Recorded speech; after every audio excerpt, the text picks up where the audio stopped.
interessante para a gente começar essa oficina, cujo tema é justamente trabalho de base. Então, eu pedi para o Igor compartilhar a tela com nós, pode ser?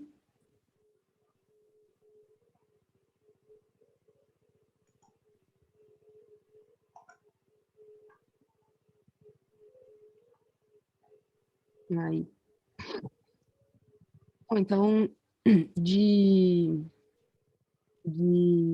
compromissos, né, pós-oficina 3, a gente tinha para assistir 2 vídeos, né, do... difícil o nome, gente. Que falava sobre o Paulo Freire, né, sobre a metodologia em si, assim, mas de uma maneira mais aprofundada. E a leitura desse texto do Marcos Arruda, certo? Aí eu vou pedir, se vocês concordarem, se alguém se dispunha a 1, 2 pessoas a rememorar como é que foi a leitura do texto, como é que foi o vídeo, né? Assistir os 2 vídeos e que tipo de ligação, né? De reflexão eles trouxeram e como eles se conversam entre si. Ninguém se habilita?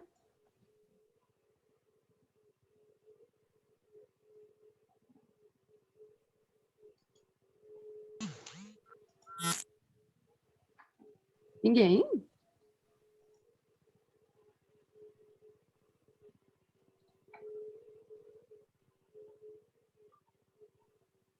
Ninguém quer comentar um pouquinho sobre o que achou dos vídeos e do Então, texto? vou arriscar, tá bom? Oi, bom dia a todos e todas. Soraya, de São Paulo, tudo bem? Ok. Bom dia, Tudo Soraya. bom. Bom dia. Então, bom dia. Então, gente, é legal. Essa referência toda aí leva a gente a acreditar que esse momento que nós estamos vivendo, ele não é um momento que apareceu na nossa vida, é fruto de uma trajetória, né? Que vem vindo e que a gente vem acompanhando e se indignando e se reunindo e participando. Acho que isso que é vinculação orgânica, trabalho de base. Eu, no meu trabalho na educação, tenho vinculação no sindicato, tenho vinculação no setorial de educação aqui de São Paulo, e a gente vem junto discutindo os programas de governo que ocorrem na educação pública e como que a gente pode, através das bases e dos pilares do Partido dos Trabalhadores, que é a construção de todos nós, ela deve se colocar e se fortalecer. Então, acho que esse é o trabalho de base que a gente está se referindo, né? É quando você vincula isso que você faz com a possibilidade de você transformar o mundo.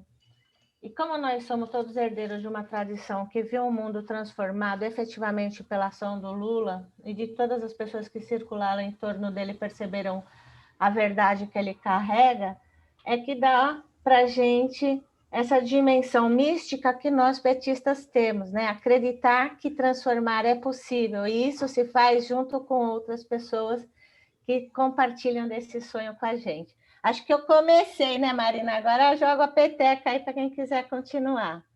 Tá bom? Passa a palavra. Perfeito. Cristina, você queria falar também? Eu queria falar a respeito dos vídeos, né? Fazer um breve comentário. O vídeo da antropóloga, eu achei a fala dela um tanto intrincada, assim, que não me abriu a mente, tá?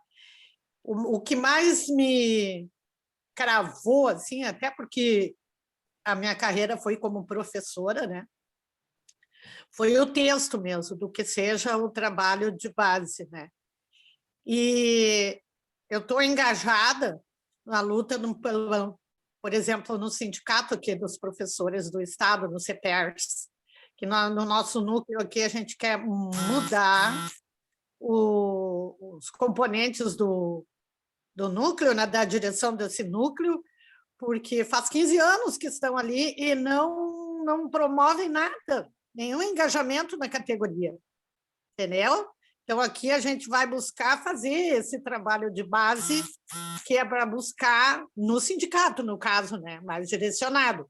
Mas é também um trabalho de base para procurar engajar os professores nessa luta pela democracia, pelo direito, né? Seja ele trabalhista ou qualquer outro, né? Direitos humanos. Mas o que mais me impactou mesmo foi o texto. E o segundo vídeo que tem ali, eu acho que é o daquela espanhola, né? Falando, agora não lembro o nome. Ali eu gostei mais da fala dela, das posições que ela coloca ali. Ali me esclareceu um pouco mais da nossa situação. E tem outro fato, né? Que aqueles vídeos são de 2019, se não me engano, que era uma outra situação, nós já andamos nisso aí, nós já demos uma caminhada, né? No sentido de melhorar o trabalho das esquerdas, né? Principalmente se tratando do PT. Concluo. Obrigada, perfeito.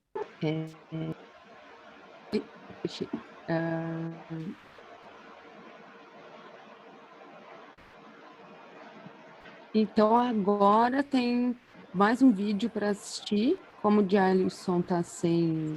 O Igor está sem som, vou pedir para o Dialisson compartilhar com a gente. Vou te mandar o link aqui no chat.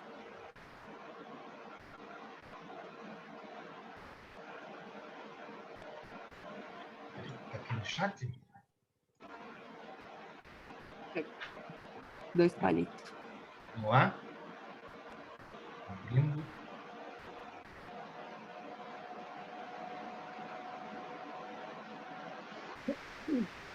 Percebeu?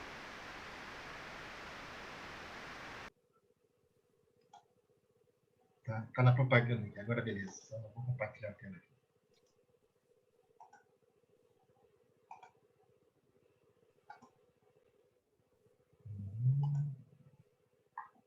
Fechou?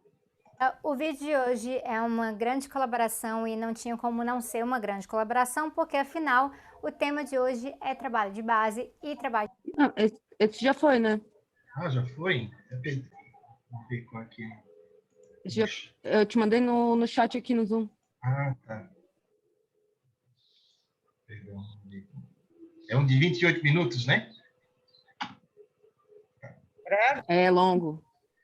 Beleza, então, pessoal, vamos lá. Vou compartilhar aqui. Tela. Piriri pororó. Tela cheia. Vamos rodar.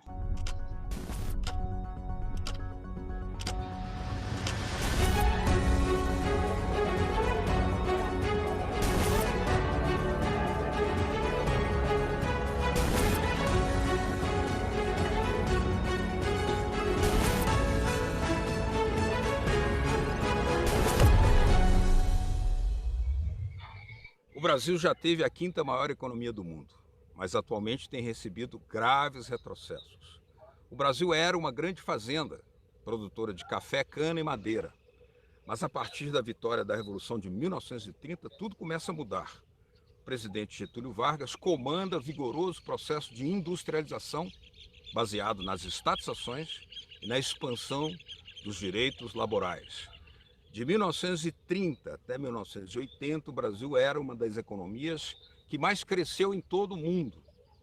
Por exemplo, em 1980, a produção industrial brasileira superava a da China e dos tigres asiáticos juntos. Hoje, todos eles superam a produção industrial brasileira.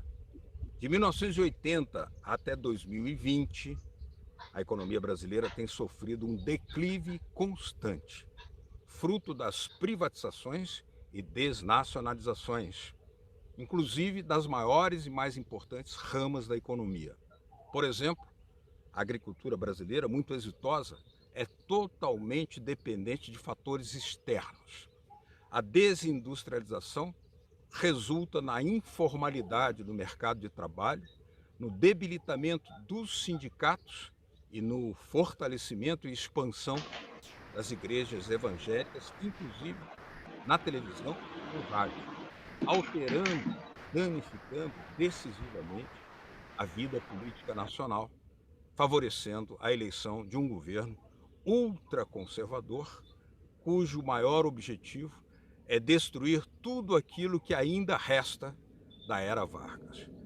Aquela sociedade que viu o PT nascer não existe mais. Quem nos explica esse complexo cenário é nosso convidado, Márcio Postman. Muito obrigado, professor Márcio Postman, por ter aceito o convite de Latitude Brasil, por Telesur, para essa conversa sobre temas fundamentais da economia brasileira hoje. E eu já começo encaminhando a primeira pergunta. O senhor disse que aquela economia, aquele perfil econômico da sociedade brasileira que existia em 1980, quando o PT foi criado, já não existe mais hoje. Ou seja, em 1980, nós estávamos ainda no fim ou dentro da Era Vargas, que foi um período de muita industrialização no Brasil, que começou em 1930, a presença de estatais, e daí nasce o PT. E agora isso já não existe mais? Salve, Beto, e a todos que acompanham o teu programa. Uma satisfação enorme poder estar tendo esse diálogo com você. De forma muito objetiva, o Brasil viveu 5 décadas, um esforço grandioso e notável por alterar a sua presença na divisão internacional do trabalho. Nós éramos, em 1930, uma grande fazenda produtora de café, entre outros produtos, mas a forma com que nós nos inseríamos no mundo era basicamente produzindo para exportar produtos básicos, sem considerar o mercado interno, as potencialidades de um país de dimensão continental. 5 décadas depois, justamente em 1980, o Brasil havia alterado a sua posição de um país produtor e exportador de bens primários para um país produtor e exportador de bens industriais. Cerca de 2/3 da exportação brasileira era de bens industriais. Essa modificação na estrutura produtiva foi acompanhada de uma alteração profunda na sociedade, de uma sociedade agora urbana, uma sociedade constituída por uma ampla classe operária industrial, uma ampla classe média assalariada. Tudo isso, infelizmente, foi se perdendo nessas últimas 4 décadas, de 1980 a 2020, o Brasil vive uma decadência, eu diria assim, um declínio do capitalismo, e que foi acompanhado da reversão do Brasil, produtor e exportador de bens industriais, para um país cada vez mais dependente de commodities. O Brasil se transformou basicamente num movimento em torno de uma grande fazenda, que é o que nós estamos, infelizmente, retroagindo, né? Em 1980, o Brasil tinha a 6ª maior indústria de transformação do mundo. Hoje nós somos a 16ª indústria de transformação do mundo. De cada 100 produtos industriais produzidos no mundo em 1980, 3 saíam do Brasil. Hoje, de cada 100, só 1 sai. Então, essa reversão na estrutura produtiva, novamente, foi acompanhada, em consequência, de uma alteração profunda na sociedade. Hoje temos uma sociedade não mais urbana e industrial, mas uma sociedade de serviços. Uma sociedade que demanda outro tipo de organização, outro tipo de representação, que infelizmente a gente não vê ainda, salvo as igrejas neopentecostais e o próprio crime organizado. Bom, nós tivemos um processo de privatização muito forte da economia, porque toda aquela herança da Era Vargas foram estatais fortes e regulamentação de direitos.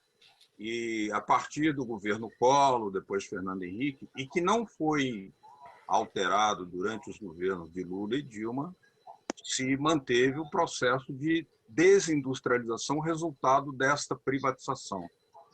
Mas, nesse período, ainda tínhamos a força social do Partido dos Trabalhadores, que ganhou 4 eleições, e também uma base social que deu margem a um partido operário baseado nos sindicatos. Isso leva a que mudança política e que desafios para a direção do PT ou de qualquer outra direção que queira transformar e coordenar os destinos da nação? Veja, no que diz respeito ao mundo do trabalho, que é, em parte, o seu questionamento em função das alterações ocorridas na estrutura da economia, da produção no país, né?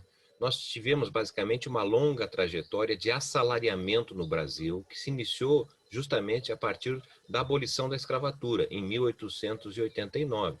Havia ali pelos abolicionistas outra ideia de construção de uma classe camponesa, como Joaquim Nabuco, por exemplo, distribuição de terras, inserção pela educação. Bom, enfim, isso não aconteceu, mas o que nós tivemos de lá para cá foi um processo de assalariamento. A cada ano o Brasil tinha mais assalariados. Então, entre 1889 e 1989, ou seja, 100 anos, houve uma trajetória crescente de assalariamento que permitiu o país sair de quase sem nenhum assalariado em 1889 para ter quase 70% da ocupação sendo assalariada. Ocorre que a partir de 1990, não é, com a forma com que o Brasil se inseriu na globalização, de uma forma passiva e subordinada, iniciou uma trajetória de desassalariamento. Hoje, nós temos menos 60% dos ocupados. Hoje, eu estou falando de 2019, antes da pandemia. Em 2019, menos 60% dos trabalhadores seriam assalariados. Bem, além de ter essa reversão na trajetória do assalariamento, nós tivemos também praticamente o abandono da cidadania regulada, que era aquela cidadania decorrente da posse da carteira de trabalho, que é o IUNDA, na verdade, dos anos 30, mas já nos anos 20 tinha, em 1923, pela aprovação da primeira experiência de previdência social, que se passa a organizar em torno do trabalho uma espécie de uma cidadania em torno de direitos. O que nós estamos vendo, na verdade, agora, isso mais recente, desde o golpe, desde a segunda metade da década passada, né, de 2015 para cá, um refluxo também nos trabalhadores com carteira assinada e, portanto, uma redução dessa cidadania de direitos sociais e trabalhistas, não é? Pela própria lei que foi aprovada trabalhista, não é? Ela destrói a estrutura corporativa de relações de trabalho, ou seja, você está perdendo direitos sociais e trabalhistas, abandonando a justiça do trabalho e inviabilizando os sindicatos tais como foram constituídos, né? Isso tudo para demonstrar o desmanche dessa trajetória.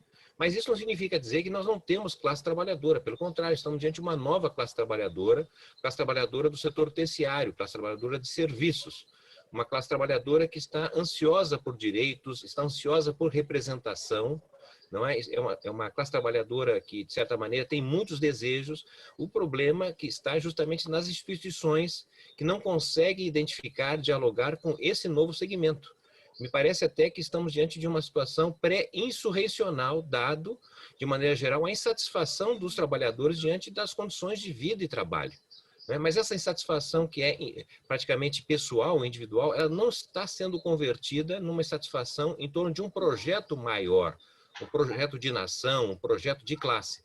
E esse eu acho que é o espaço que a esquerda, que os progressistas precisam refletir, pois não há dúvida que o futuro é de transformação. Essa transformação precisa de liderança, precisa de instituições à altura dessa nova classe trabalhadora. O próprio ex-presidente Lula reconhece que o PT realizou uma espécie de distanciamento das bases populares. Ele já falou nisso diversas vezes, mas está relacionado a essa alteração no perfil da força de trabalho, porque hoje a maioria dos trabalhadores é informalizado, né? O trabalho formal hoje é um número menor. Mas o que teria acontecido que o PT não conseguiu, por exemplo, como esperavam vários pensadores, como Teotônio dos Santos, que você conheceu muito bem, reverter aquele processo de privatização? Ele estancou, mas consolidou o que estava privatizado durante o governo Collor e Fernando Henrique Cardoso. Mas, por exemplo, não foi capaz de avançar na industrialização, porque durante os governos petistas, o próprio presidente Lula disse que nunca, uma frase dele, nunca os banqueiros ganharam tanto dinheiro como no meu governo, indicando o privilégio do sistema financeiro. Como explicar tudo isso? Olha, eu entendo dois aspectos, eu penso para pontuar na questão do tempo. Primeiro, uma espécie de esgotamento do trabalhismo, né? Vamos chamar assim essa palavra, que é uma construção, e gosto muito do discurso do Getúlio Vargas no dia 1º de maio de 1954, quando ele aos trabalhadores no São Januário, no Rio de Janeiro, declara que os trabalhadores, hoje vocês estão no governo, mas amanhã vocês serão o governo. Me parece que com a vitória do presidente Lula, de certa maneira, não deixa de confirmar, não é, essa fala espetacular de Getúlio em 54. Todavia, a ascensão do PT ao governo já é um momento em que as bases do trabalho, as bases trabalhistas estão, de alguma forma, carcomidas. Não é? Por quê? Porque nós tivemos uma mudança na estrutura produtiva muito grande. Isso significa dizer que os governos do PT são governos que atuam sobre uma consequência que já foi tomada das decisões anteriormente. Ou seja, a forma com que o Brasil se inseriu na economia mundial, né, na globalização com os chamados Fernando, o Collor e o Cardoso, praticamente amarraram as possibilidades de você fazer uma transformação mais profunda, porque, de alguma forma, não é, a inserção, a abertura, a conta de capital, a desregulamentação, isso tudo foi contaminado por interesses internacionais das grandes empresas, ou seja, o Brasil se afastou das possibilidades de se integrar nas cadeias produtivas, né, com um país produtor de bens de maior valor agregado, e nós estávamos praticamente condicionados ao ciclo de dependência das commodities. Nesse sentido, a experiência do PT, para meu modo de ver, foi notável, exitosa, porque aproveitou esse ciclo de commodities no período que foi possível, não é, para internalizar benefícios e melhores inegáveis, não há dúvida nesse sentido. O problema é que quando começou a faltar a base produtiva, tá certo? Quando se esgota o ciclo de commodities, as dificuldades de conduzir internamente o país se tornam muito difíceis. O segundo aspecto, para não tomar muito tempo, está relacionado à forma com que nós saímos da ditadura e fomos para a democracia. É bom lembrar que, na verdade, essa transição não se deu com a vitória, digamos assim, da oposição. Ela foi mais reflexo, ao meu modo de ver, da divisão da própria direita, não é? Depois de termos sido derrotados na campanha das diretas em 84, ou seja, a vitória que se deu foi no colégio eleitoral a partir da divisão da arena, da divisão daquelas forças que conduziam o regime militar. Tanto é que nós tivemos, não é, de todos os presidentes, a partir de 85, 2 ainda que foram presidentes ungidos anteriormente pela direita, né? Foi o caso de Sarney e de Collor. Apenas para descrever, isso aqui não é um juízo de valor.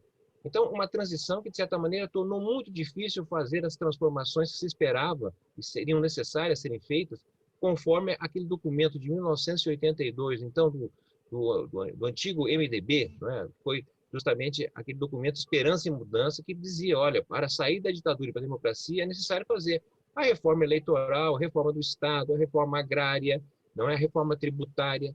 Bom, nenhuma dessas reformas, infelizmente, foi realizada, salvo a Constituição, que é, de certa maneira, uma grande preciosidade, uma engenharia política de grande porte, mas já num contexto, não é, muito limitado pela forma como se transitou da ditadura para a democracia.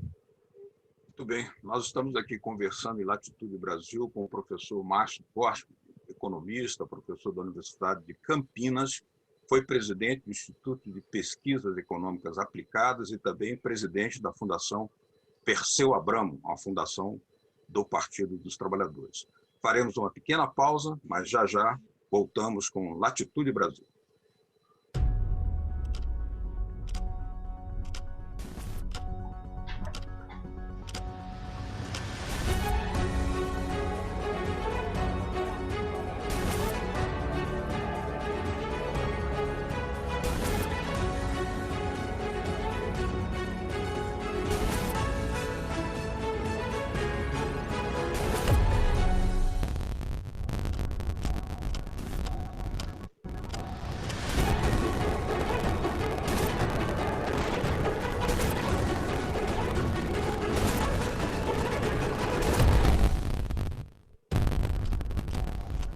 Oi, Marina, vamos fazer uma pausa e um debate?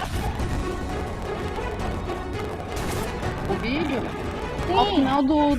Ao final do vídeo a gente vai fazer um debate. Ah, tá. Estamos conversando com o professor Márcio Postman.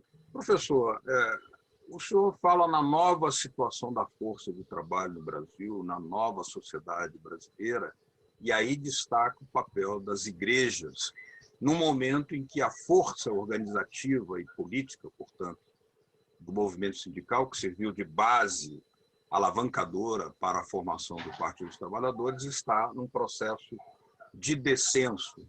O que a politização das igrejas pentecostais representa e desafia as novas direções de esquerda? Bem, deixe-me destacar que o perfil desta nova classe trabalhadora de serviços, né, diferentemente do perfil da classe operária industrial, na circunstância anterior, quer dizer, o trabalhador, de certa maneira, ele tinha uma identificação e pertencimento no trabalho que realizava. O que você faz? Eu sou metalúrgico. Então você trabalha numa fábrica industrial, produz um determinado tipo de produto, tem um sindicato que te representa, tem uma database, uma negociação coletiva. Então havia uma identidade nesse trabalho e um pertencimento a alguma instituição que lhe dava identidade. Ora, se nós analisarmos hoje, de maneira geral, o trabalhador de serviços, né, que é um trabalhador, digamos assim, que produz imaterialmente falando, ele não produz nada concreto, tangível, né? É um trabalhador de serviços, ele entrega alguma coisa, tá certo? Ele até ensina alguma coisa, mas não há materialidade. Então você pergunta, mas o que você faz? Eu trabalho numa empresa de transporte de pessoas, tá certo? Mas a renda que recebo não é muito grande, eu termino inclusive trabalhando à noite como segurança num restaurante que eu conheço alguém lá. No final de semana eu trabalho ajudando a vender produtos de embelezamento com a minha mulher, tá certo? Bom, ao fim e ao cabo, ele tem vários trabalhos de jornadas curtas, mas que somadas todas dão algo intenso em termos de trabalho. E se perguntado o que você é, ele diz, olha, eu sou qualquer coisa porque eu sou um trabalhador multifuncional, ou seja, esse trabalho já não lhe dá a identidade, e tampouco sem identidade ele não tem pertencimento. Então, o que nós estamos falando hoje é de um trabalhador que pressupõe, a meu modo de ver, uma instituição que seja mais totalizadora, que não olhe apenas para ele enquanto trabalhador, que tem carteira assinada, que tem direitos, que precisa de um sindicato. Ele tem múltiplos problemas. Da sua casa, da sua habitação, do transporte, da saúde, da segurança. Não é? E esse, então, é uma exigência que coloca em xeque as instituições tradicionais, que são as instituições do capitalismo urbano industrial de especificidades. Se nós recorrermos ainda mais tempo no antigo sindicato de ofício, né, lá no século XIX, o sindicato de ofício era uma instituição, digamos assim, totalizadora, porque o sindicato de ofício oferecia fundo de ajuda mútua, então era uma contribuição que lhe permitia cobrir alguns riscos do trabalho, de perder um emprego, de alguma demissão, o risco da morte. Tinha uma cobertura financeira que o sindicato cuidava. O sindicato tinha também a escola de arte e ofício, que cuidava da formação desse trabalhador. O sindicato tinha também os saraus, a cultura operária, tá certo? A formação, a música. O sindicato era uma instituição política, porque também naquela época não havia condições de trabalhador votar, por exemplo, mas era uma instituição de múltiplas tarefas, diferentemente do novo sindicalismo, que é uma expressão da sociedade urbana industrial. Essa classe trabalhadora de serviço, ao meu modo de ver, ela pressupõe um outro tipo de organização. Então você pede, por que as igrejas estão tendo essa oportunidade, assim como o crime? Porque elas são organizações, são confrarias, que procuram dar conta de uma totalidade. Nós tínhamos, até antes da pandemia, cerca de 80 milhões de brasileiros que iam, pelo menos 1 ou 2 vezes por semana, a alguma assembleia. Não era de sindicato de partido, Assembleia de Deus. Era por causa de Deus? De alguma forma, sim, mas era mais do que isso. Porque as igrejas, de certa forma, oferecem a sociabilidade. A ideia de eu ser reconhecido, de eu ter uma identidade, tá certo? De eu ter até uma formação. Então, são várias atribuições que as igrejas desenvolvem, assim também como o crime, e que nós não temos paralelo nesse sentido. Né? Então, a meu modo de ver, eu acho que os partidos, os sindicatos, não estou dizendo que tem que ser instituições religiosas ou criminosas, pelo contrário, eu estou querendo chamar a atenção que essas instituições estão mais afeitas ao perfil, ao anseio dessa classe trabalhadora e que é diferente da atual forma de organização que olha o trabalhador enquanto especificidade. Se você for com carteira assinada, você tem sindicato. Se não tiver carteira assinada, bom, lamento, o sindicato não tem o que te representar. Se você está empregado, eu te represento. Se você perdeu o emprego, lamento, eu não tenho o que dizer. Está entendendo? Então, me parece que é essa necessidade de entender. E, ao mesmo tempo, nós estamos falando de uma sociedade, não é, de plena informação e comunicação. Não é? Os sindicatos têm uma base de sindicalizados, mas eles não sabem quem são sindicalizados, não acompanham o Facebook, não acompanham o Twitter, quer dizer, não sabem quem é esta massa de informados. Não é? Nós percebemos que na campanha eleitoral, muitas vezes, a gente recebe determinadas comunicações que não se sabe como chegaram, mas tem algo que está analisando a possível informação que a gente deu de forma gratuita, né? Os chamados algoritmos, as redes neurais. Então, há uma outra forma de diálogo, de articulação que, de certa maneira, as instituições tradicionais não estão sabendo utilizar.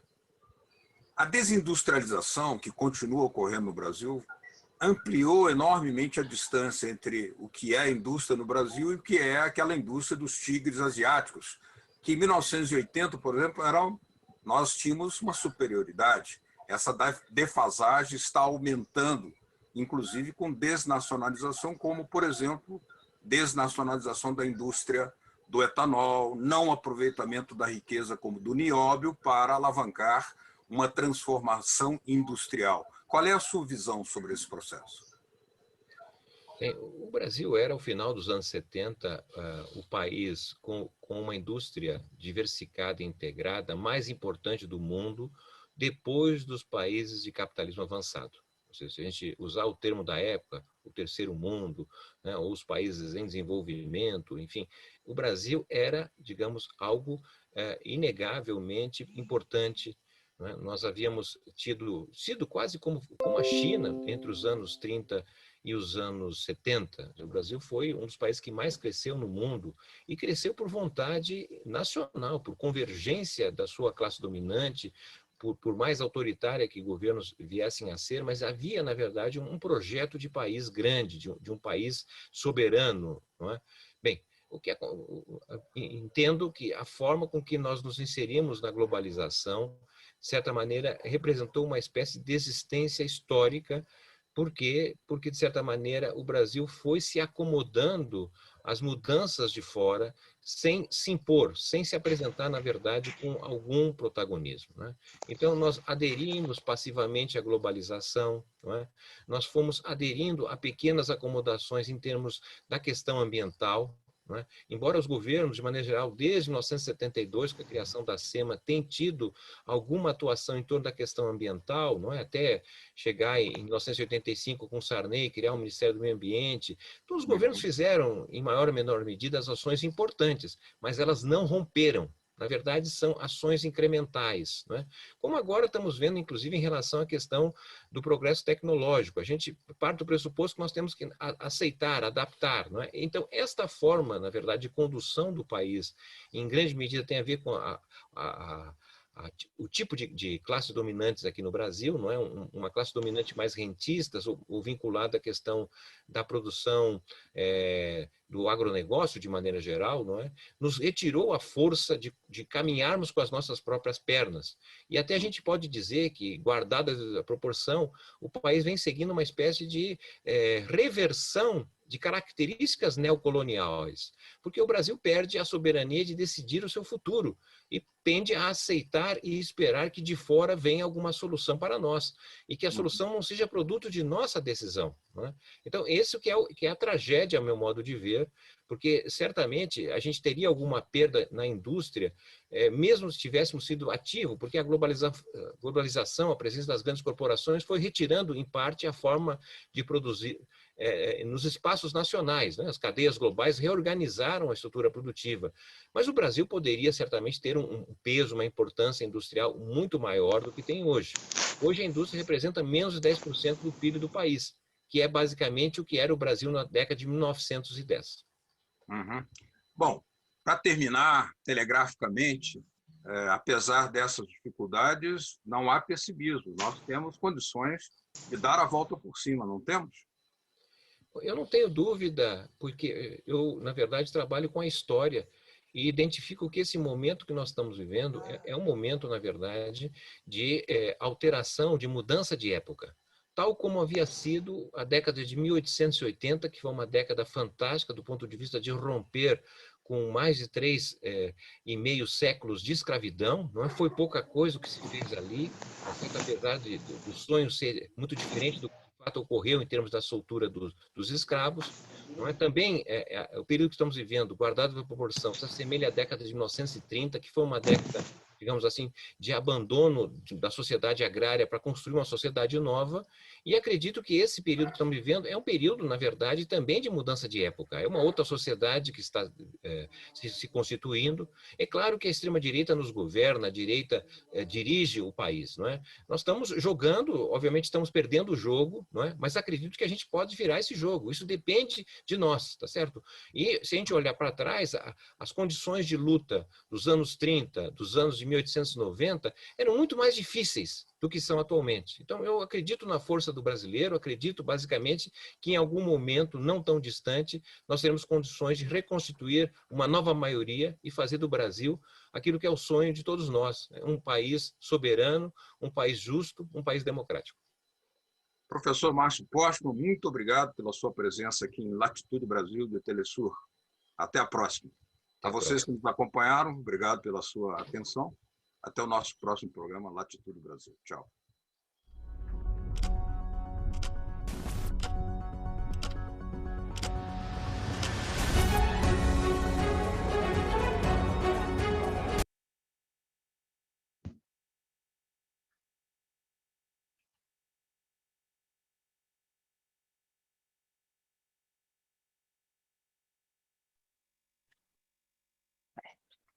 Eu acredito que esse vídeo traz um panorama bastante interessante, assim, a respeito dessa nova classe média e dessa nova organização econômica e social pela qual o país passou nessas últimas décadas, né?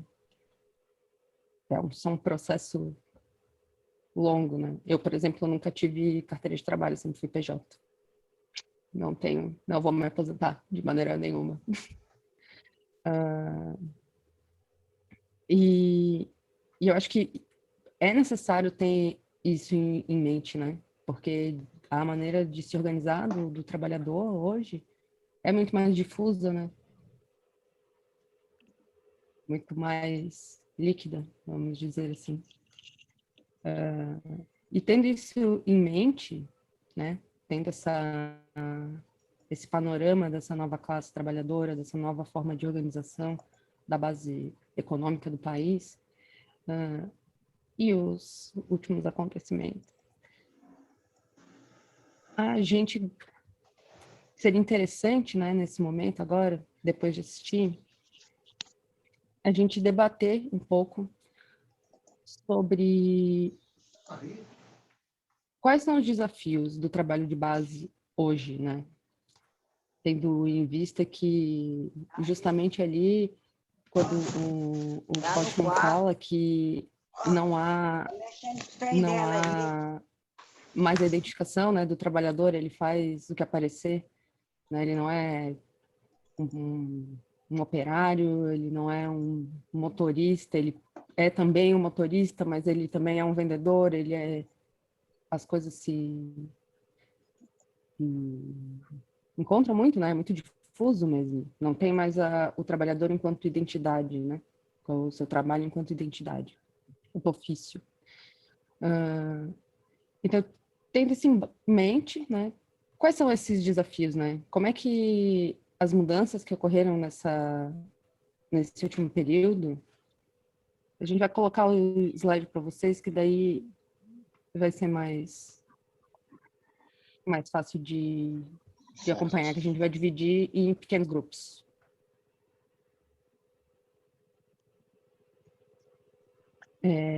Como essas mudanças influenciaram e influenciam, né, a formação da base da sociedade brasileira hoje? E quais são as implicações dessas mudanças para o trabalho de base hoje, né?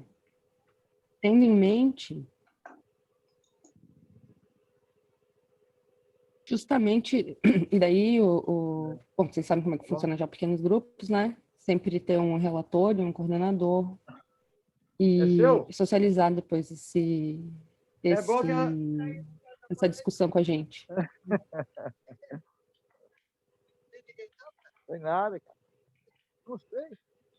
Eu tô numa live lá do... Opa. Pronto. Uhum.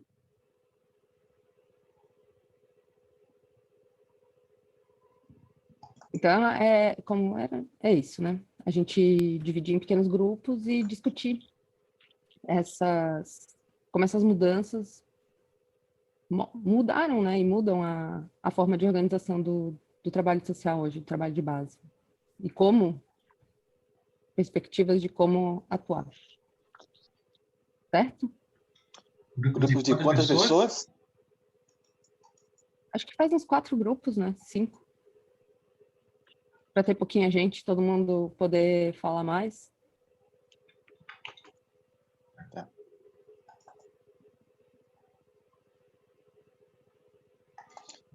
Quantos minutos, Marina? Põe 25 minutos. 25 minutos. Mais aquele chorinho. Uhum. E tentar colocar direto sem a caixinha de pergunta. Permite que os participantes... Ok. Compreendido? Dúvidas? Vamos lá.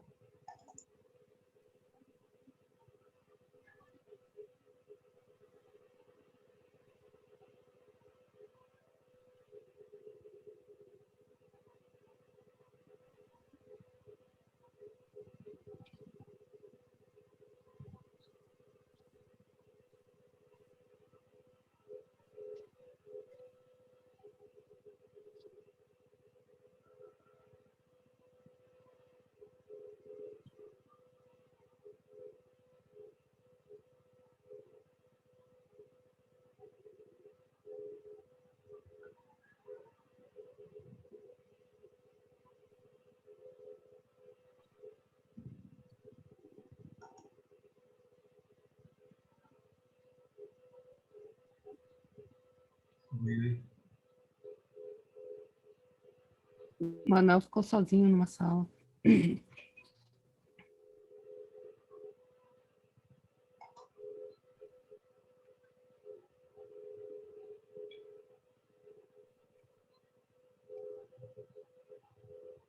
Ele para a sala 4.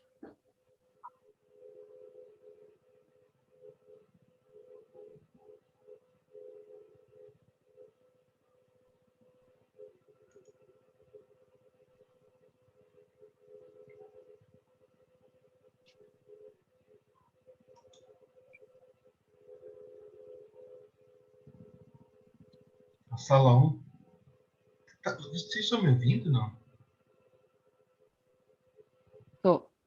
Aqui aparece para mim que o seu alto-falante não está funcionando.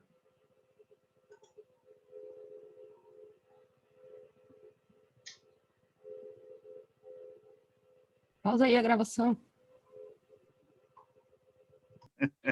Por isso que eu falei abelha, vaquinha de asa, né?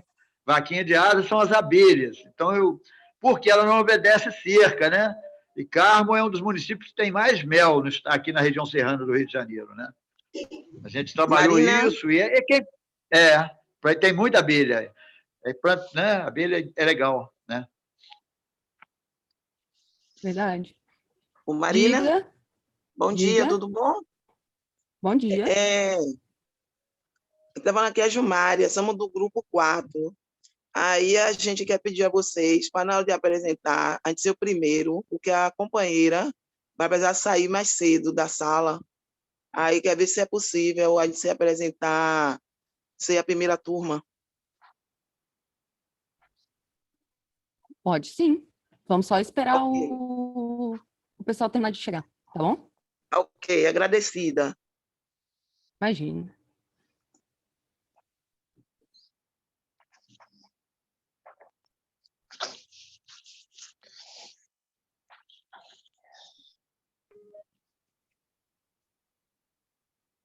Tô querendo botar umas abelhas aqui em casa.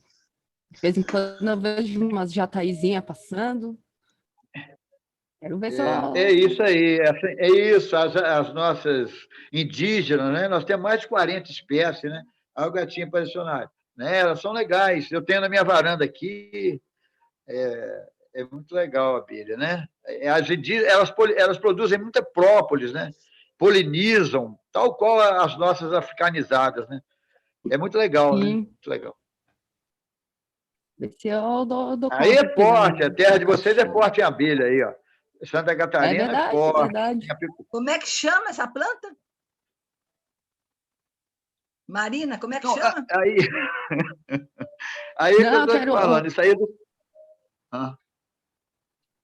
Eu quero uma abelhinha. A abelhinha já está aí.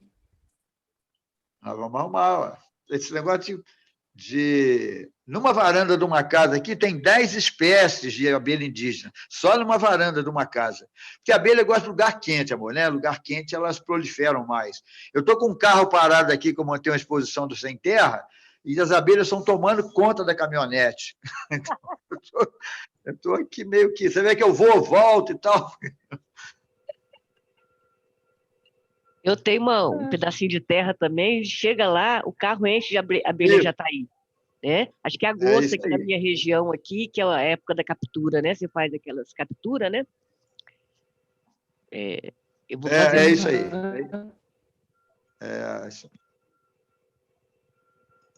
Agora chegou todo mundo. Chegou. Vamos suspender o recreio, tocar a sineta. Marina, você então não me disse começar. o nome da... Marina, você não disse o nome da planta. Qual é o nome dessa planta de flor aí? Que está com a abelha? É o Emater, né, que sabe. Né? Como é que é? É o... Obrigada. A princípio, eu achei que fosse uma hortênsia, mas não é. Vai ter que contar para nós no final da aula. Até acho que sumiu. Então, vamos fazer o seguinte. Vamos começar, então, a nossa socialização? Vamos lá. O grupo 4 pediu para ser o primeiro. Aí, depois, grupo 3, grupo 2... se quiserem ir pela sequência, não tem problema. Senão, a gente vai vendo. Certo? Então, vou passar a palavra para as companheiras socializarem com a gente. Certo. Bom dia aí para todos. Vamos lá. Bom, o nosso grupo tinha 4 pessoas, né? O Manuel, Gilmário, Antônio e eu, Iracema. Aí o Manuel começou fazendo os comentários sobre a questão do vídeo. Ele faz um pequeno histórico, assim, né, do que é colocado pelo professor Márcio Postman. Ele fala que na era Vargas, né, houve uma alavanca muito grande da industrialização no Brasil. O Brasil começa a se industrializar e que isso vai mudando a característica do trabalhador. O trabalhador agora vai ter carteira, vai ter um certo, né, vai ter garantido alguns direitos, né? Isso vai mudando assim as características do trabalho, da relação patrão-empregado no Brasil, a partir da década de 30, né? Em 80, isso também vai se intensificar, a luta por direitos também vai aumentar a partir da década de 80, né? E o trabalhador vai conquistar mais algumas coisas, que atualmente a pessoa, para ser trabalhador, ele tem que ser polivalente, mudou muito essas características do trabalho do trabalhador aqui no Brasil. Tem que ser uma pessoa polivalente, né? A economia está desvalorizada, o parque industrial sucateado, né? Os serviços que predominam, a área de prestação de serviço que vai predominar, e essa classe trabalhadora vai ter outras características, né? Vai estar mais diluída, como já foi falado aqui, não vai ter uma identidade forte enquanto trabalhador, vai se considerar prestador de serviço, vai se considerar, empresário não, é o termo empreendedor, né? E então isso aí tudo dificulta muito a organização, e só com o trabalho de base é uma possibilidade de se romper com esse ciclo, né? Com esse ciclo de falta de organização e de fragilidade, de precarização em que o trabalhador se encontra atualmente. A pandemia atrapalha muito esse tete-a-tete, né? E que é importante, que seria muito importante ser feito para reverter esse quadro, né, de fragilidade da classe trabalhadora. E aí o Manuel também acrescentou depois que o desafio do trabalho de base é entender essa nova classe trabalhadora, que eu concordei também na minha fala. É preciso trabalho de base e o partido, né, buscar mesmo, tentar entender essa nova classe trabalhadora no sentido, na perspectiva da organização e da luta dessa classe, lógico, né? E da luta, da retomada da luta dessa classe trabalhadora. E o trabalho de base, sem dúvida nenhuma, é um caminho, né? E não temos resposta para as questões estruturais, que precisamos avançar enquanto partido de esquerda nesse sentido e ganhar a eleição para fazer a diferença. Ainda o Manuel falando, né? Não fazer a mesma coisa. O Antônio fala que a consequência é a falta de trabalho das bases, a ganância do capitalismo é muito forte, a tecnologia de quarta geração, que nós sabemos, né? Pós-fordismo, que tira emprego mesmo, em larga escala, ainda mais nesse processo de desindustrialização que nós estamos vivendo atualmente no Brasil, né? Desemprego é em massa, é preciso fazer um trabalho, segundo o Antônio, um trabalho de base ligado à questão da renda e do emprego, que é como chegar nessas pessoas que estão tão precarizadas, que estão tão no nível da sobrevivência, se não tiver essa perspectiva, né? Perspectiva de tentar... Ele não colocou essas palavras, mas eu entendi assim, trabalhar um pouco com a questão da economia solidária, né? Com a questão mesmo da renda, né? De gerar renda para essa dessa massa de pessoas que estão aí quase à margem, né, do mundo, estão à margem do mundo. A Gilmária colocou que a luta da esquerda, no final do século XIX, foi pela libertação dos negros, né? Uma luta importante, mas que esses trabalhadores, importantíssima, mas que esses trabalhadores, quando libertos, ficaram soltos à própria sorte, né? Que não teve nenhum projeto de Estado para incluir essa mão de obra enquanto um trabalho, né? Regular, um trabalho mesmo reconhecido, com direitos reconhecidos, que ficou solta por aí, né? Com os governos petistas, ocorreram mais avanços. Agora, a esquerda ainda não conseguiu um projeto de sustentação desse povo, né? Na pandemia, o povo não tem acesso às tecnologias, o capitalismo fala mais alto, essas pessoas, por não ter acesso a essas tecnologias, ficam mais à margem ainda desse processo todo que está acontecendo, tem que criar mais munição para dar sequência à luta, tá? Então, é preciso fazer um projeto, segundo a Gilmária, que dê sustentação e que possa ser implementada essa luta aí contra esse capitalismo ganancioso, né? Que vai engolindo tudo e deixando o trabalhador nessa condição de total marginalizado. Acho que foi isso, gente. Obrigada.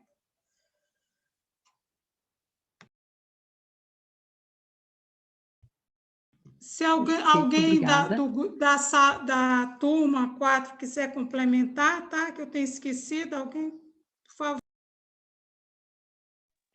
Oi, Iracema, você não esqueceu, não, mas eu queria só mais um segundo aí. Quando a gente está falando da nova classe também, né?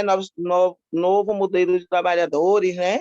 Os sindicatos e tudo, a gente também não pode esquecer que a esquerda, a gente, depois que passou a ser governo, tanto federal como estadual, e muitos sindicalistas, muitos representantes dos movimentos sindical, alguns foram exercer cargos, outros foram para outras funções de empresa, e acontece que a luta mudou muito.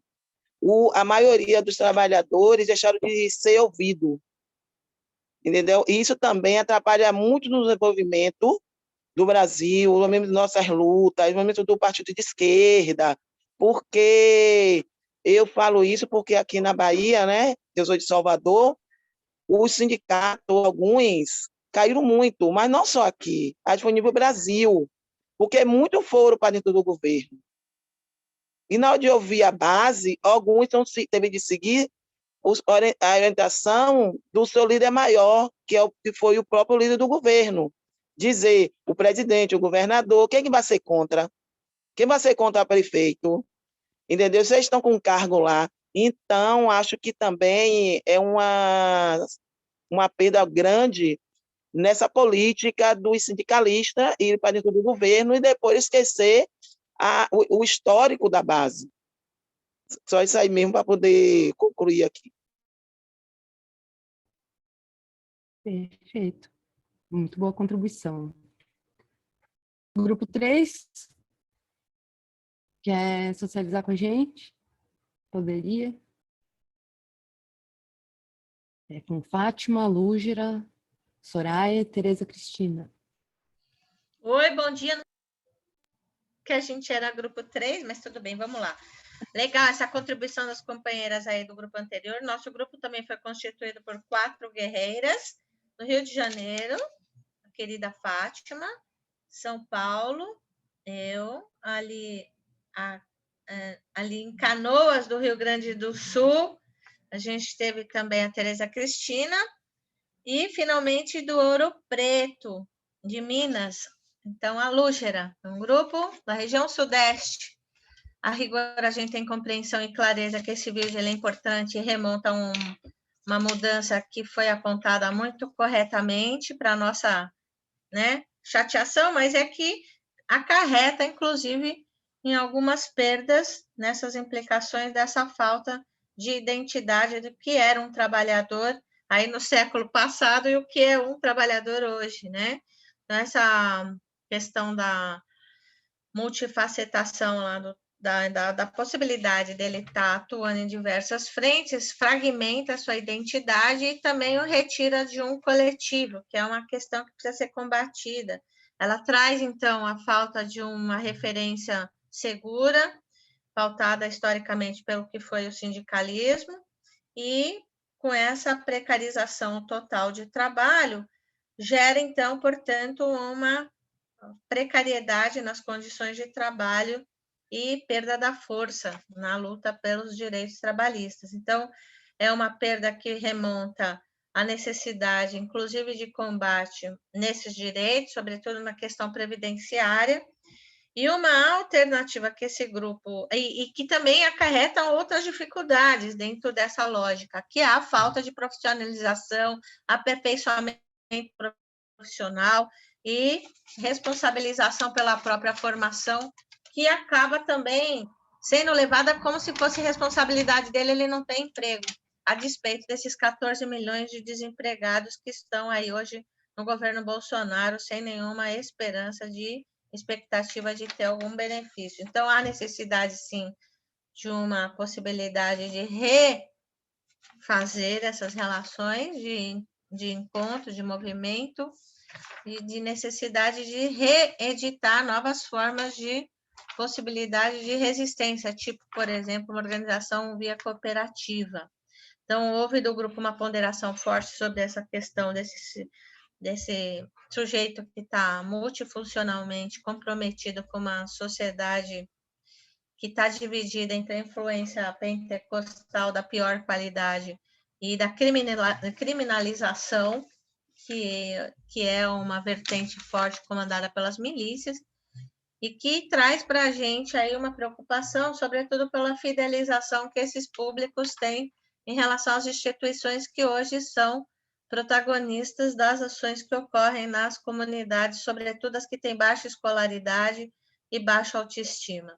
Então, além disso, a gente também considerou a necessidade da organização de juntar as bases, foi muito importante, os vídeos de hoje, foi relatado isso no grupo, e que remonta a uma possibilidade de interferir, sempre que possível, numa lógica respeitosa, naturalmente, na questão de trabalhos em que implica a necessidade de discussão acerca de moradia, de saúde e saneamento básico. Então, essas são as entradas possíveis, para não ficar falando que não falamos das flores, né? Existe também a necessidade de buscar junto à juventude, e acho que a Nova Primavera trouxe essa juventude para conversar com a gente. Estou aqui louvando Marina, Leto, todo mundo do grupo aí da nossa turma, e que é uma forma de organização que é possível e é necessária. Soraya, então, eu queria saber se o grupo tem mais alguma coisa para completar. Passo a palavra para a Fátima. Não, eu estou lembrando que você falou da juventude, eu falei que a Gilmária, da Bahia, é uma jovem maravilhosa que está entrando de uma maneira muito forte. Parabéns a ela. Isso? Quem mais, gente? Pode completar, Fátima. Acho que eu não sei se eu resgatei a nossa síntese de uma forma fiel. Então, se a Tereza Cristina quiser complementar, Lúgera destacou muito fortemente a importância da autoestima, que hoje a classe trabalhadora se ressente pela essa uberização dos trabalhos, tá bom? Então, eu passo aqui a palavra e deixo para as companheiras completarem, e estamos aqui escutando o que...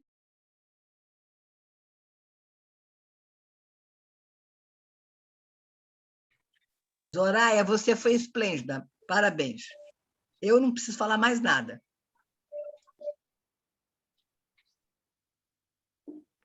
Nem eu.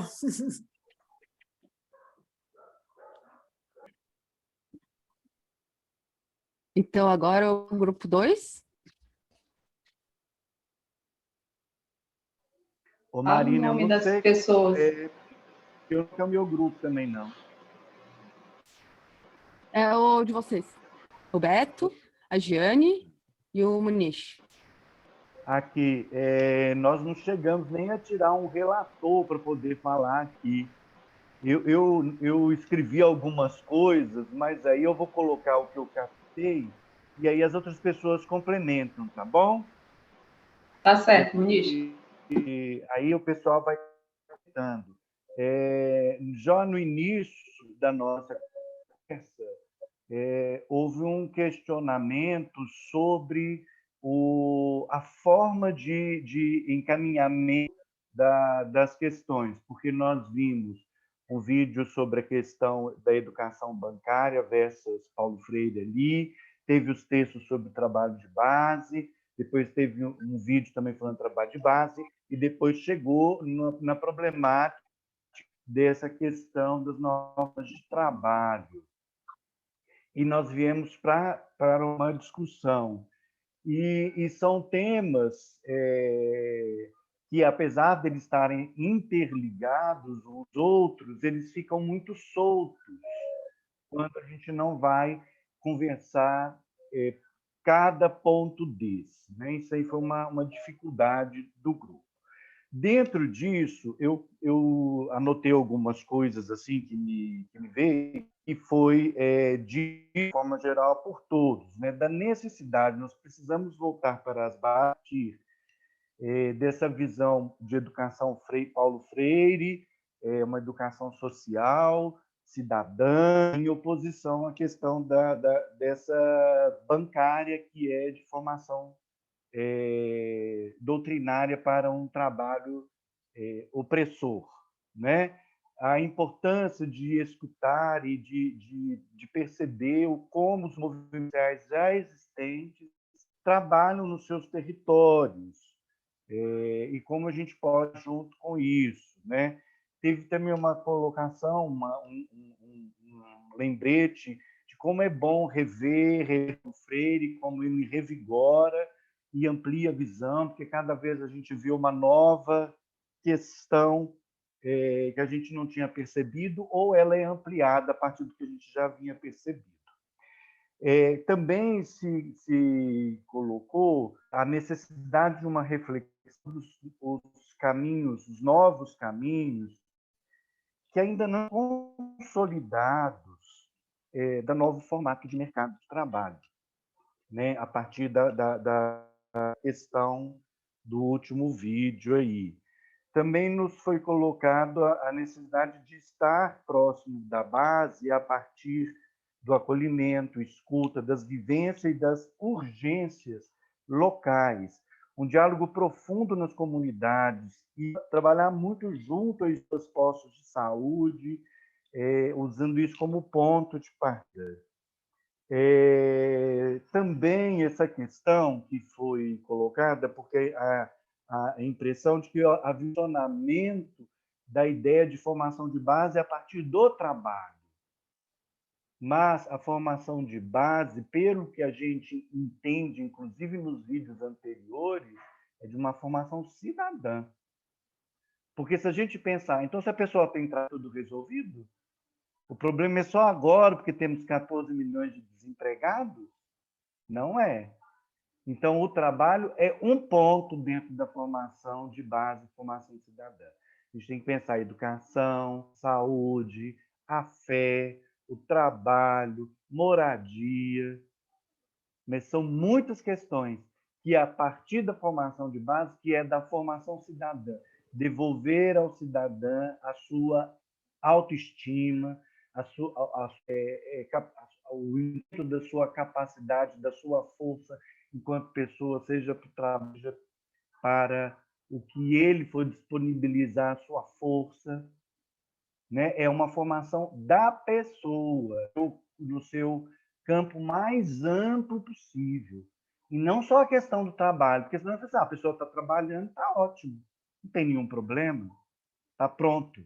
Não é isso. Então, refletir sim sobre que há uma mudança, mas não está consolidada. A questão da tecnologia, o 5G que está chegando, sei que já está quase todo desenvolvido, a nova realidade da terceirização, do trabalho que cada dia que é de serviços, isso é um trabalho mais individualizado, né? Como organizar isso, mas isso é um ponto. Isso não pode ser o objetivo final, né? Então, formação de base do cidadão de complexidade, né? E há também uma queixa entre uma distância do PT, dos seus quadros, seus políticos, com o que está sendo feito aqui.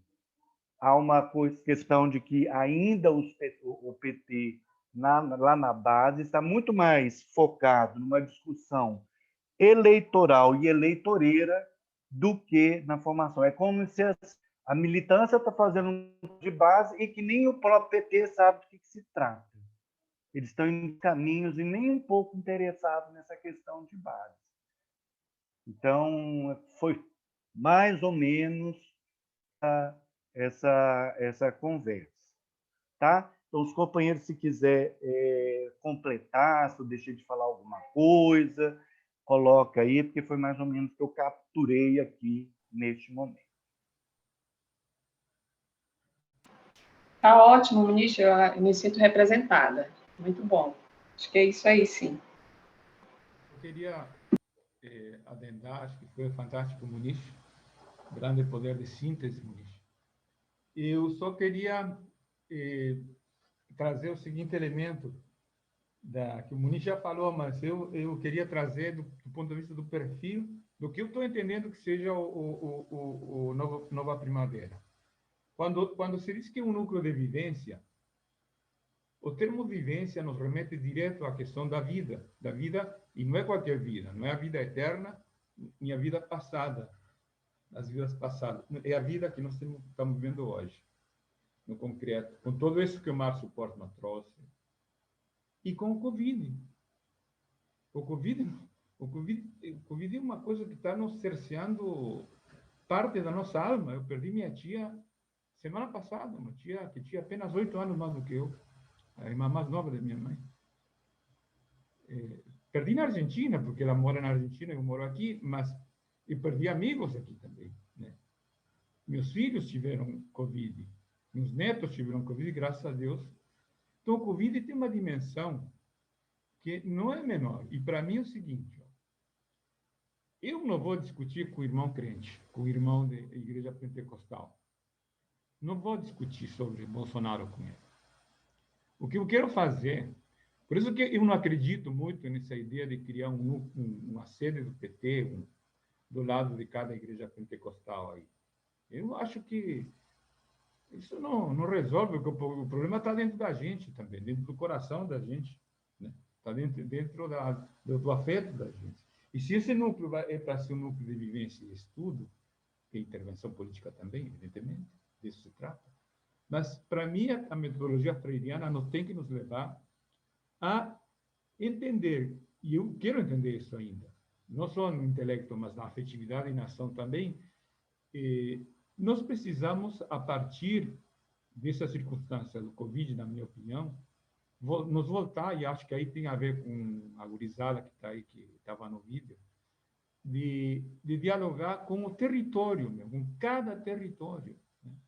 Então, se nós vamos ter um núcleo desses aqui numa cidade, por exemplo, nós estamos pensando no bairro Canudos, esse núcleo não tem como, além de toda essa formação, não começar a dialogar e a propor, a se querer, atividades onde estejam juntos as professoras das escolas, com os pais das crianças das escolas, com os agentes de saúde do posto de saúde que está do lado da escola e que não se conversam.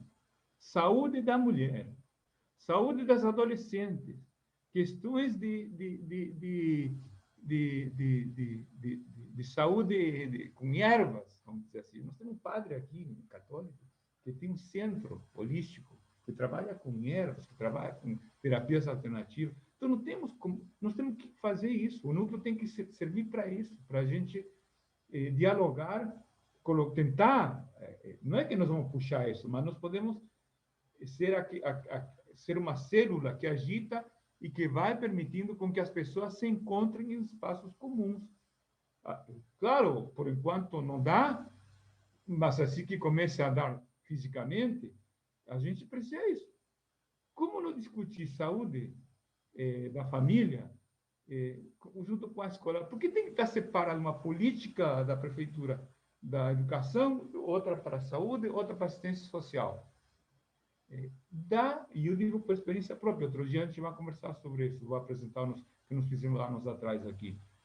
Que hoje o governo do PSDB detonou tudo, mas assim, dá para se fazer esses esforços, dá para a gente conversar junto sobre a vida concreta em cada território.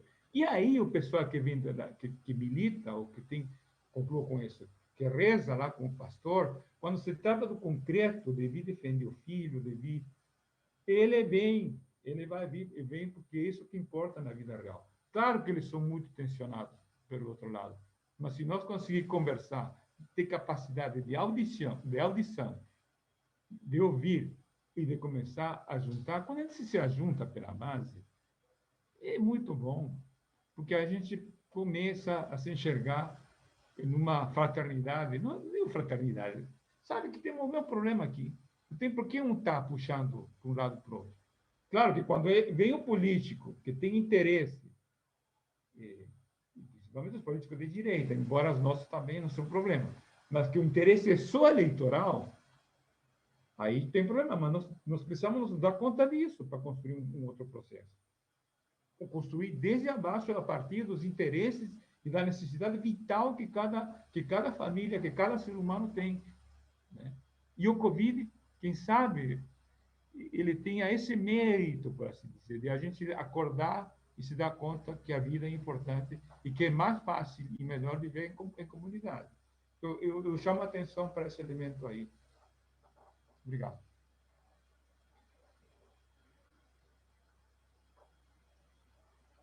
Perfeito. Foram excelentes, assim, na minha visão, né?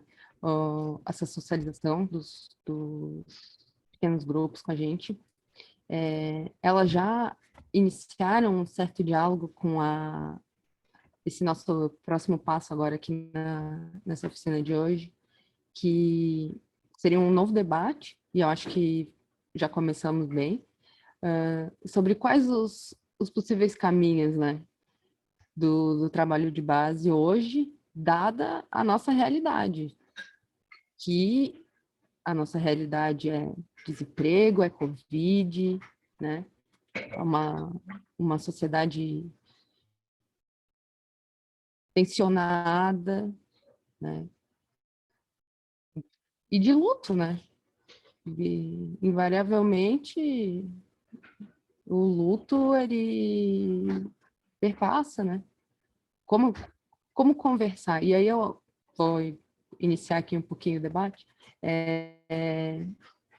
Eu vejo que, mais do que pensar Paulo Freire como um método de formação educacional, digamos assim, né, que seja uma formação de consciência política, mas mais do que isso, eu vejo a necessidade da gente ouvir Paulo Freire para reaprender a dialogar, para conseguir ouvir as pessoas que estão ao nosso redor, para conseguir conversar com elas ativamente, né? Ouvir ativamente, não fazer cara de paisagem, né? Ouvir, entender, se identificar, né? Tentar se colocar no lugar. Na minha visão, o grande espaço que as comunidades evangélicas têm é porque justamente ali as pessoas se sentem acolhidas, né? Elas têm uma rede de apoio, um grupo, elas se conversam no WhatsApp, elas se encontram sempre. E a gente está muito isolado, né? Não só acho que o Covid acabou mostrando isso de uma maneira muito mais objetiva, muito mais clara, pela própria condição da transmissão do vírus, né? Onde a gente precisa, de fato, se isolar, manter uma distância, esconder um pedaço do rosto. Mas era um processo que a gente já vinha caminhando, né? Esse de isolamento, né? Até porque eu gosto muito do professor Christian Dunker, que é psicanalista, né?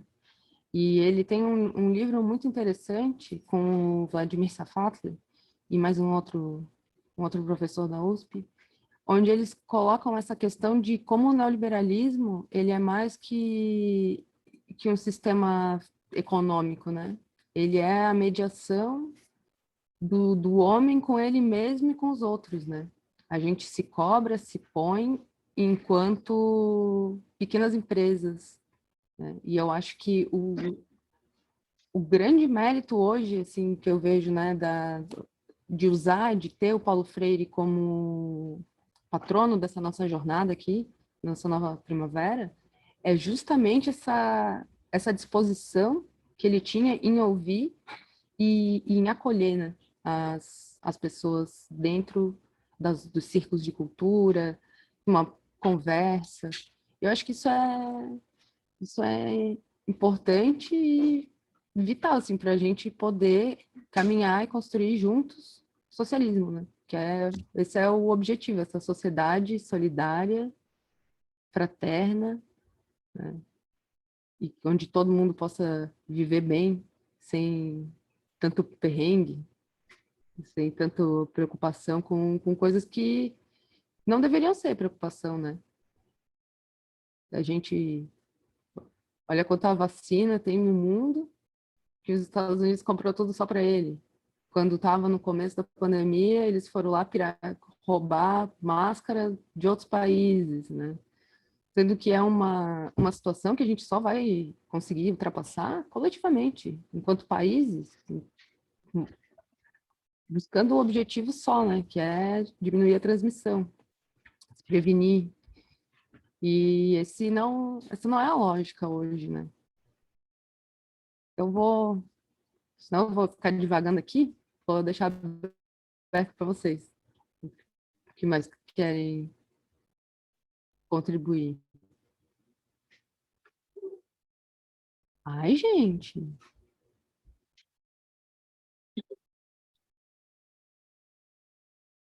Antônio, Fátima. Ô, Marina, tu tá discutindo agora o que agora? Agora quais são esses novos caminhos, né? Como o Paulo Freire pode ajudar a gente. Não Diga.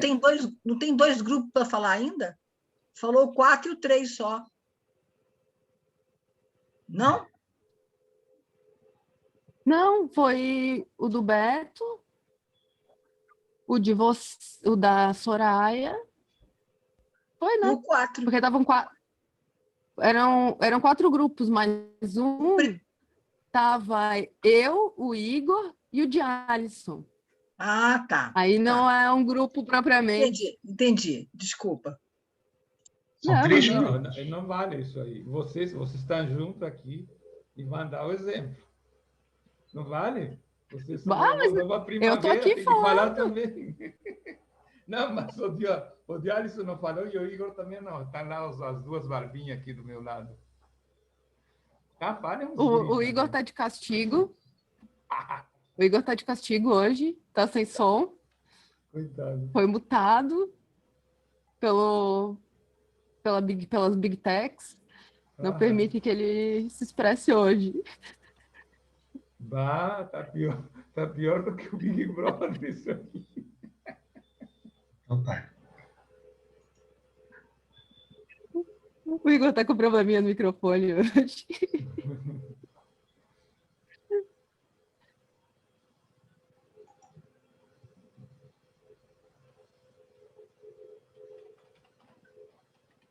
vocês estão tão falantes em geral? Hoje estão o quê? Foi frio, gente? Deixou todo mundo colhido?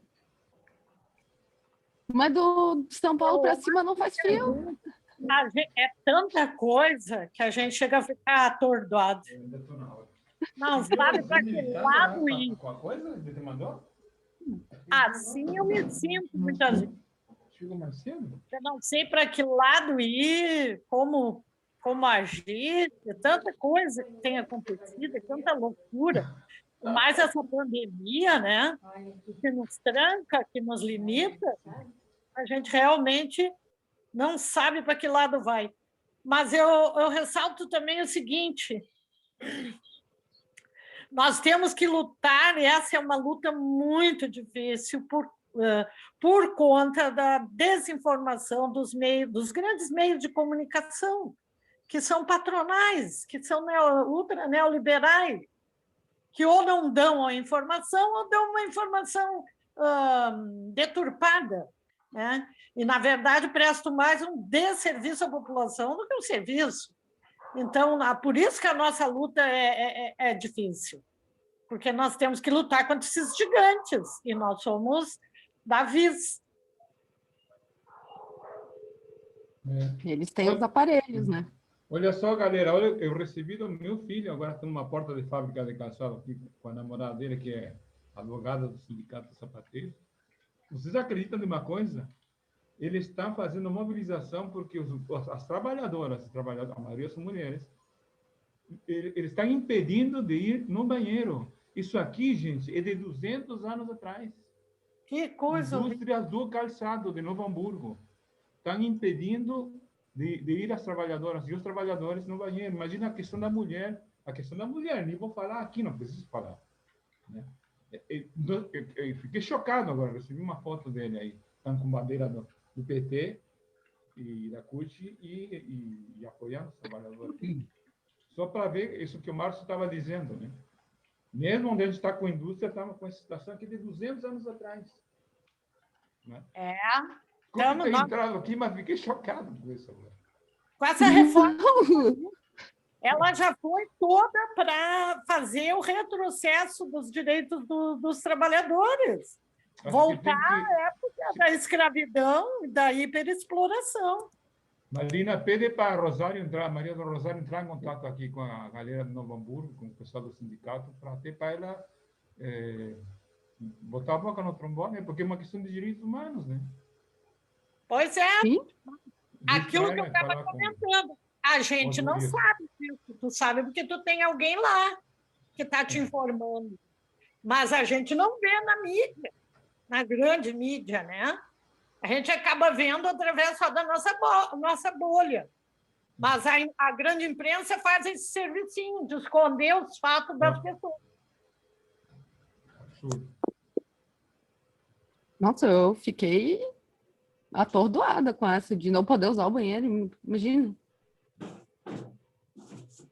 No telemarketing isso era bastante comum também, né? O pessoal teve que se puxar ali, fazer um escândalo, porque não podia ir no banheiro. É incrível como a gente consegue regredir, né? Em pontos que até então, para mim, é pacífico, né? As pessoas precisam ir no banheiro, é independente, não tem... Eu passei por isso em empresas que eu trabalhei. Impressionante como eles se incomodam, tu fica observando quantas vezes tu vai no banheiro, quanto tempo tu passa no banheiro, um absurdo. E agora nós estamos vendo isso de novo, porque por causa do retrocesso nas leis trabalhistas, né? Das deformas que foram feitas. Para quê? Para voltar a esse autoritarismo em cima dos trabalhadores, nos seus ambientes de trabalho. É revoltante. Não, é verdade. Revoltante. Revoltante.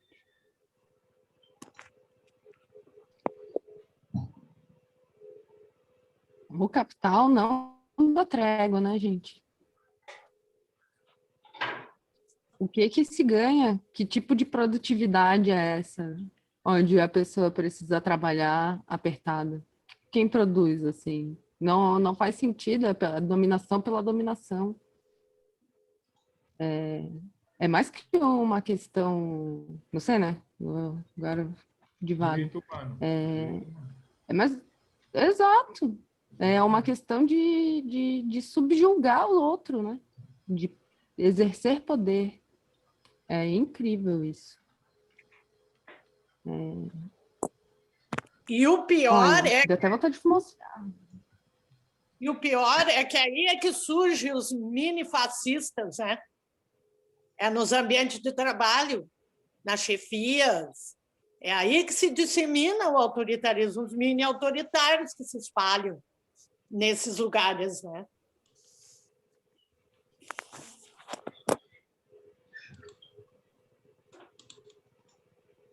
Usando a citação famosa do Paulo Freire, né? Quando a educação não é libertadora, o sonho do oprimido é ser o opressor. E isso é comum, né? A gente... Até porque, justamente... Eu acho que essa, inclusive, é a maior crítica que eu tenho aos governos do PT foi não ter sido mais enfático pelo controle social das mídias, né? O controle social dos meios de comunicação não há possibilidade de minimamente se ir para frente com o tipo de informação e de doutrinação, no fim das contas, que os monopólios da mídia acabam impondo à sociedade, né? A gente tem 2 empresas que são de comunicação que são de pastor, uma outra que não pode ver um fardado que vai atrás. Abraço, companheiro. Não pode ver um fardado que vai atrás. E a gente fica à míngua de informação. Na internet tem muita coisa. De fato, tem a TVT, é um canal que eu gosto muito, assisto, mas você precisa de uma conexão minimamente à internet, né? E não é sempre que se tem. A Globo não, a Globo está na casa de todo mundo o tempo inteiro, o SBT também. É verdade. Tu sabe que eu só fui muito alienada porque só assistia Globo. Quando foi que eu comecei a desalienar? Já velha, né? Por quê? Porque eu descobri que o YouTube não era só para bobageira e piada, que tinha canais no YouTube que tinham informações, jornalismo, educação, porque eu não ia no YouTube, porque youtuber, para mim, era aqueles que faziam bobageira, né?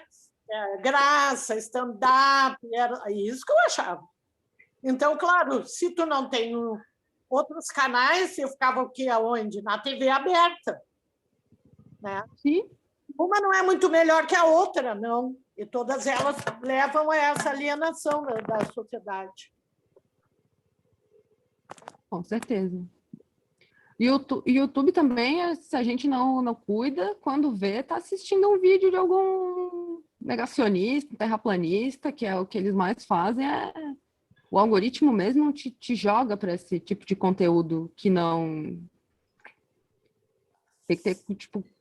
Além de tudo, tem que ter cuidado, né? Em toda a vida, porque mesmo com a ideia de que as redes sociais são espaços livres, eles são mediados, né? São espaços privados mediados. É tipo um shopping da informação. Tem gente que não é bem-vindo lá. Tem gente que anda com segurança no pescoço quando chega perto da loja da Van.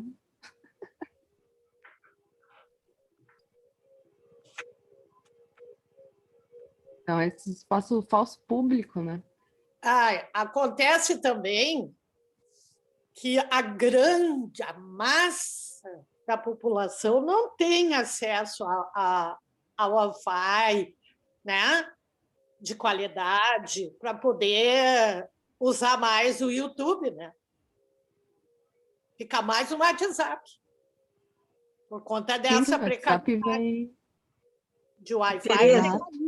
Tereza, complementando o que você fala, aqui no Rio, acho que quase todo o Brasil, a TV Globo fica ligada direta em salões de beleza, em consultórios médicos, em laboratórios de exames. Então, quem está ali está vendo é a Globo, não tem jeito, não tem outra opção, né? Isso também é complicado. Da mesma forma. Eles costumam ter a melhor imagem, né? Ou naqueles fica ali. canais, né, que passam notícia de desgraça o tempo inteiro, tipo da Atena, aquelas coisas horrorosas, né, passando na TV, quando tu está nos consultórios e escritórios. Na verdade, não é só a questão como a companheira Fátima disse, transmitindo os programas da Rede Globo. Na verdade, também outra coisa grotesca que nós temos, inclusive em série de sindicatos, é que são as revistas, né? Muitas delas estão lá, a Veja, a Isto É, e aí tu não tens a Carta Capital, tu não tens a revista Fora, que hoje não tem mais impresso. Ou seja, além de promover, né, e difundir a comunicação corporativa, mesmo em ambiente nosso, não é difundido o nosso conteúdo, na verdade. E, bom, eu só queria também contribuir um pouquinho com o debate aqui, na questão de como a gente olhar, né, para a questão do nosso território, quais são os caminhos que a gente deve trilhar para a questão da nossa realidade, é justamente essa, né, companheiros, de termos companheiros engajados na luta, né, diante, como a Marina falou, diante das diversidades que nós temos, né, como nem todo mundo é provido, né, da mesma saúde financeira e liberdade, a dificuldade é grande de promover a transformação. Nem todos aqui são liberados, né? Nem todos aqui são aposentados, nem todos aqui têm facilidade em construir algo, né? Mas eu acredito que a força de vontade ela move qualquer obstáculo, né? Então eu acredito que os caminhos mesmo para a questão da construção da base e fazer a verdadeira transformação daquilo que a gente está aprendendo no projeto da Nova Primavera, eu acho que é a força de vontade mesmo dos companheiros e companheiras em construir algo diferenciado. Apesar que cada um conhece, já identificou e sabe como atuar na sua base, né? Na construção do seu núcleo, né? Enfim, a cada dia que a gente vai aprendendo e avançando aqui com as nossas oficinas, acho que a gente tem que entender ainda mais, né, o propósito do companheiro Paulo Freire, né? Em ouvir mais, falar um pouco menos e atuar ainda mais. É o que eu estou aqui aprendendo junto com os companheiros e companheiras, e estou colocando isso na minha prática. Ainda não consegui colocar em prática o nosso núcleo, né? Mas nós estamos aqui já prestes a formá-lo, né? E também a questão de construir a nossa participação nas conferências que logo iniciarão, né? Conferência Paulo Freire.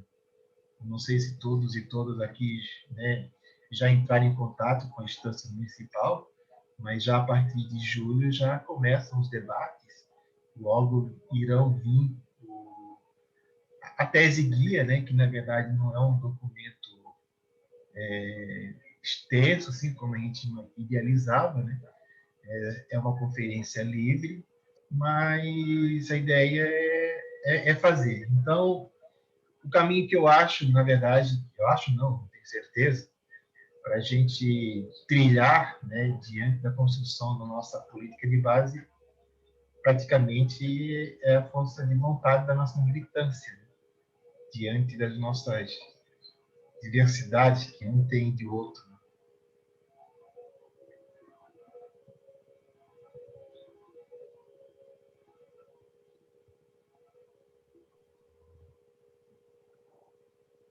Tchau, companheira. Tá, agora eu só vou passar os compromissos para a próxima oficina. São Ô, Marina, desculpa, amor, eu tinha me inscrito. Eu tinha me inscrito no bate-papo, eu pensei que você ia chamar para falar. Então tinha, não vi, não faz mal, não tem desculpa. problema. Não, estava bom Por ouvir o favor. companheirado aí. Não, eu só estou entendendo que foi uma reflexão bastante importante, tem sido e é necessária, gente, porque a gente está entre aqueles que acreditam que é possível que o Brasil pode mudar, né? Eu acho que a gente está no momento de brigar, cada dia uma luta, um leão, matar vários leões por dia, e tentar garantir que a gente consiga ter esse espaço de reflexão. Não dá para a gente desconsiderar que já morreram mais de 500 mil pessoas, tem uma CPI em curso que denota o quanto que é vergonhoso a gente ter uma classe política que tem agido de forma miliciana e que a gente está aqui, assim, dedicando nosso tempo e nossa expectativa de possibilidade de mudar o mundo a partir da força que esse Primavera vem trazendo para a gente continuar conversando, e é uma alegria a gente estar nesse grupo contando com pessoas tão valorosas em cada canto do país. A gente não está só. Acho que é uma coisa importante a gente falar. Nós não estamos sós, o Lula não está só, ele ter passado 500 dias na cadeia, e do último encontro para cá, a gente ter tido a notícia de que ele foi absolvido de todas as queixas, crimes que, em princípio, ele e o Pedro de Luba tiveram que se submeter aí a um judiciário criminoso igualmente, não quer dizer que a gente esteja aqui desacreditando de que é possível mudar. Agora, mudar não é fácil, mudar requer conversa, diálogo, empreendimento, tempo e investimento nessa articulação que até o WhatsApp robotizado é capaz de cansar a nossa beleza, mas a gente tem que continuar insistindo na tese de que se tem um país hoje que teve uma história que mudou a vida das pessoas, é o Partido dos Trabalhadores, e o Partido dos Trabalhadores continua mais do que nunca afinado com a campanha do Lula na rua já. Então, acho que eu ia encerrar aqui fazendo um pedido para vocês, eu pôr no grupo do Turma 4 lá depois, quem não viu, é uma questão que eu também articulo junto com a história de vida que eu tive, a partir de um projeto que o PT iniciou em São Paulo, que é o Centro de Educação e Cultura Indígena, o CECI Jaraguá, que é a questão da luta indígena. Continuo afastada da aldeia em virtude de outras questões burocráticas administrativas, mas não desacompanho as lutas que a gente tem na questão ambiental, que está mobilizando hoje todo o cenário nacional. Não dá para a gente encerrar o curso sem considerar que o Brasil está sob ataque, as riquezas que estão hoje historicamente preservadas nas áreas tradicionais, que são as populações indígenas, como o Márcio Postman colocou muito bem no seu vídeo, hoje estão sendo ameaçadas pelas diretrizes ruralistas que estão transformando o país num grande pátio de depósito do agronegócio deles em relação ao resto do mundo. O Brasil está se tornando um pasto agrícola para alimentar o primeiro mundo e as pessoas passando fome. E a gente tendo que fazer vaquinha para arrecadar um leite, para ajudar uma mãe a comprar um leite para sobreviver e dar uma garantia de sobrevivência para um filho que sabe que está nascendo num mundo em que o preto é bandido, o pobre é criminoso e o desempregado é uma ameaça. Então, nós estamos sendo sérios aqui nesse grupo e acho que a gente tem que continuar lutando e acreditando. Então, os povos indígenas estão lá acampados em Brasília, vão fazer um esforço tremendo de ir com arco e flecha, historicamente, simbolicamente, mas também direcionados com muita qualidade política, onde eles querem acertar, nesse processo que hoje está em curso, que é a destinação das áreas para o agronegócio, para a exploração das riquezas e dos minerais. Então, esse é o governo, e com o afastamento daquele bandido do meio ambiente, onde o Brasil teve um crescimento de desmatamento de mais de 10%, sem contar o crime inexplicável do ponto de vista da perda que o Pantanal teve com o fogo que avançou ali para cima daquele bioma. Então, é imoral que agora as pessoas estejam passando o trator por cima e a gente não se indignando. Tá bom? Então, se há uma coisa que eu posso dizer para vocês, que Paulo Freire se indignou, que tive na aula quando ele vivenciou essa experiência, uma das últimas aulas que a gente teve junto lá na PUC, foi o fato de terem metido o fogo no índio Galdino, que dormia no ponto de ônibus, à espera de um transporte quando os meninos lá da classe média alta de Brasília tacaram fogo para ver como que era tacar fogo em alguém. Então, nós não podemos considerar que essa luta dos indígenas não é uma luta de todos nós, tá bom? Então, se vocês puderem assinar o abaixo-assinado, é uma carta dirigida aí ao Supremo Tribunal, foi feita pela companheirada militante que atua nas bancadas, eu agradeço fortemente. Tá bom, Marina? Então, passo a palavra aí. E, ó, não sem antes estar dizendo que estamos junto com o Lula, nosso líder. Tem que ter a camisetinha, senão não vale, né? Mas é Lula na cabeça.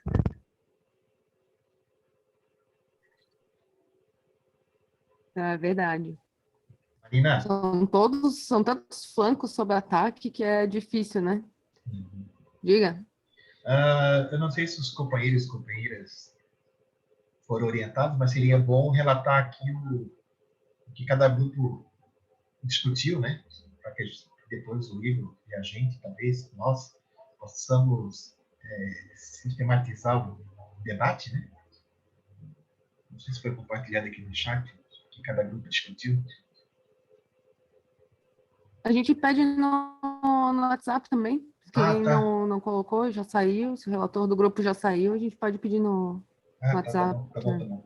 Também vou colocar lá os compromissos para a próxima oficina, que são 2 vídeos e uma sugestão de leitura. Bem bacana também a leitura ali do Princípios do Trabalho de Base, do Paulo Freire. Uma conversa, assim, bem bacana. Tchau, Beto. Hasta luego. Bom, e aí eu acho que essa oficina de hoje é isso. Terminamos com essa excelente fala da companheira Soraya. Incrível. Quando a gente olha assim, né, não sei, dá até um... Marina, compromisso para quarta. Compromisso são um vídeo da Isabela Calil, Na Raiz do Bolsonarismo, e um outro da Esther Solano, O Bolsonarismo Confrontado. E um texto também. Eu vou colocar os links no grupo do WhatsApp, que daí fica mais fácil para assistir. Eu estou saindo também. Bom dia para todo mundo. Bom dia, bom almoço, pessoal. Isso. Valeu, gente. Valeu, Tereza. Soraya, te adorei. Eu anotei seu e-mail aqui, tá, Soraya? Tamo junto. Tá. Até quarta. Valeu. Não foge, não. Todo mundo aqui quarta-feira, hein? Todo mundo. Até quarta, Aí. Bom dia, pessoal. Até quarta. Tchau para todo mundo, hein? Tchau, até quarta. Bom almoço, pessoal. Tchau.